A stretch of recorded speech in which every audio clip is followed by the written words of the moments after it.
Korbannya dicekik, kemudian dibunuh, darah mereka diminum, dan daging mereka dimakan. Ada bagian tubuh mereka yang dipotong dan dijadikan sebagai pajangan. Welcome, selamat datang kembali di apakabar.go.id. Apa kabar kamu? Apa kabar hari ini? Hari ini saya mau menceritakan seorang pembunuh, kanibalisme, pedofilia, yang sangat amat kejam yang terkenal dari Tokyo, Jepang. Tsutomu Miyazaki lahir 21 Agustus 1962 di Isukaichi, Tokyo, Jepang. Dia pernah sekolah di Tokyo Polytechnic Universitas College Departemen 1981 sampai 1983 dan dia meninggal 17 Juni 2008. Tsutomu Miyazaki adalah seorang pemuda yang berasal dari Jepang yang diberi gelar otaku. Jika kalian tidak tahu apa itu otaku, otaku adalah sebuah gelar yang diberikan kepada seorang atau individu yang menekuni satu hobi. Dia menghabiskan waktu dia hanya untuk hobi dia ini dan dia tidak mau bersosialisasi kepada orang sekitar ataupun keluarga dia. Tsutomu Miyazaki ini dilahirkan dalam keadaan prematur dan membuat dia cacat fisik yang berupa semua jari dia menyatu yang membuat dia jadi tidak insecure. Jadi jari dia itu tidak seperti jari orang normal. Si Miyazaki ini tidak diterima oleh orang tua dan saudara-saudaranya dan dia sering disiksa oleh saudara-saudara dia sendiri. Dan orang tua dia tidak mau peduli dengan apa yang terjadi dengan Miyazaki ini. Dan tidak sampai di sana saja, si Miyazaki ini sering dibully di sekolah karena penampilan dia tadi, dan hanya ada satu orang yang sangat amat sayang kepada Miyazaki ini, yaitu kakeknya sendiri. Tapi menurut saya guys, keluarga itulah tempat yang memberikan impact yang positif, memberikan tempat yang nyaman buat seseorang ataupun individu jika dia tidak diterima, jika dia mendapatkan hal yang negatif dari luar, dan keluargalah dan rumahlah yang menetralkan semua itu. Itu menurut pribadi saya. Kalau menurut kalian gimana, bisa kalian tulis di kolom komentar.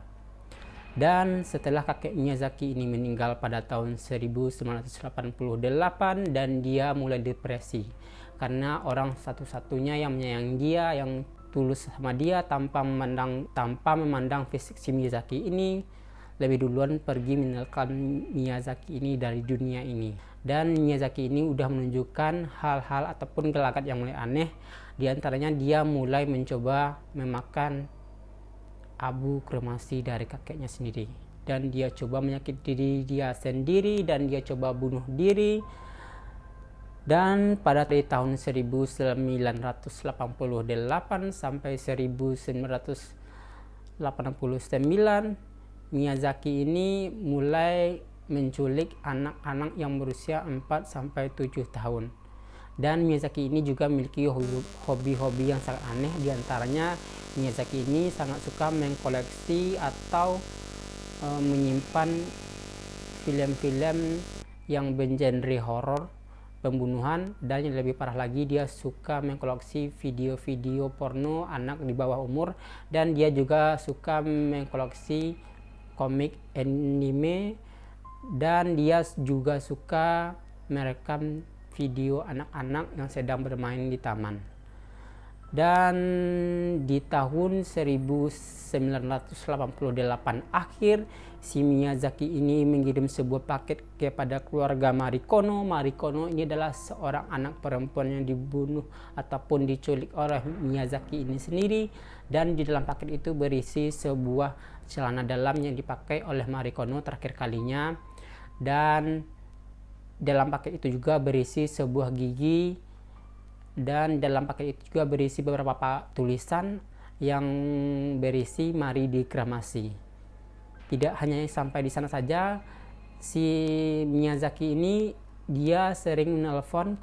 Jika keluarga korban tidak mengangkat, maka dia akan menelpon terus menerus sampai si keluarga mengangkat telepon si Miyazaki ini. Dan jika keluarga korban mengangkat telepon si Miyazaki ini, Miyazaki ini tidak akan memberikan ataupun dia hanya diam seperti orang bisu.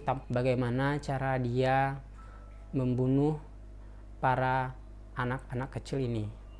Setelah diculik, anak-anak kecil ini dilecehkan dengan cara diperkosa, kemudian mereka dicekik. Setelah meninggal darah mereka diminum, dan kemudian kaki dan tangan mereka dimutilasi, dan ada bagian tubuh mereka yang dimasak dan dimakan. Ada sebagian juga yang dibuang ke Bukit Saitama.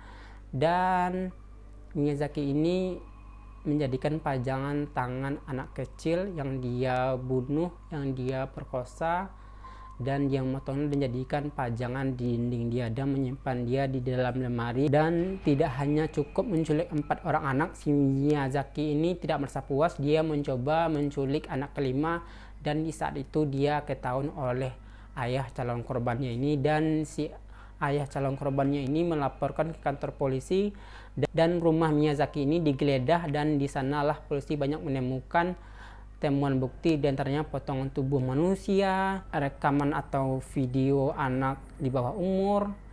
Dan pada tanggal 23 Juli 1998, dan dia mengakui semua perbuatan dia, dan dalam pengakuan dia semua itu dia anggap itu tidak menyalah aturan karena dia sudah menonton ataupun dia meniru sebuah adegan ataupun dia terinspirasi dari sebuah film Lolicon. Lolicon itu adalah film ataupun video trailer yang dia koleksi sendiri, yaitu film horor. Tidak hanya sampai di sana saja, dan kembali kita ke keluarga Miyazaki ini lagi. Keluarga Miyazaki ini tidak peduli dengan kasus ataupun hal yang dihadapi oleh Miyazaki ini, dan ayahnya memberikan suatu argumen dia tidak akan pernah ikut campur dalam kasus Miyazaki ini, dan dia tidak akan mau memberi lawyer kepada Miyazaki ini.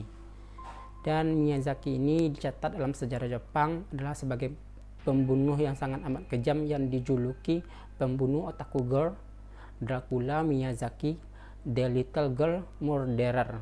Dan sejak tahun 1990 penjara, dan selalu diawasi oleh psikiater karena dia mengidap skizofrenia parah dan gangguan disosiatif yang cukup akut dan benar sangat menakutkan. Hidup dengan takdir yang tidak mengenakan sekali si Miyazaki ini.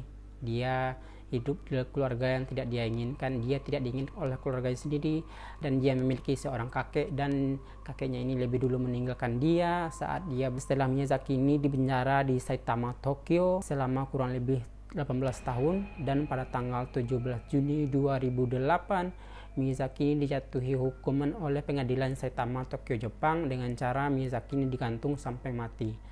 Dan kisah Miyazaki ini dijadikan dalam sebuah film yang dirilis pada tahun 2016 oleh produser Asayuke yang diberi judul Red Man a Child Killer. Yaitu guys, seorang Miyazaki pembunuh pedofilia, kanibalisme yang berasal dari Jepang. Menurut kalian bagaimana? Apakah ini pure kesalahan si Miyazaki atau ini juga dampak dari keluarganya sendiri yang tidak mengakui dia, dan lingkungan dia yang tidak menerima kekurangan Miyazaki ini? Silahkan komen di bawah, silahkan like, subscribe, dan share ke sosial media kalian masing-masing. Dan di akhir video saya ucapkan minta maaf jika banyak salah kata. See you the next video, bye.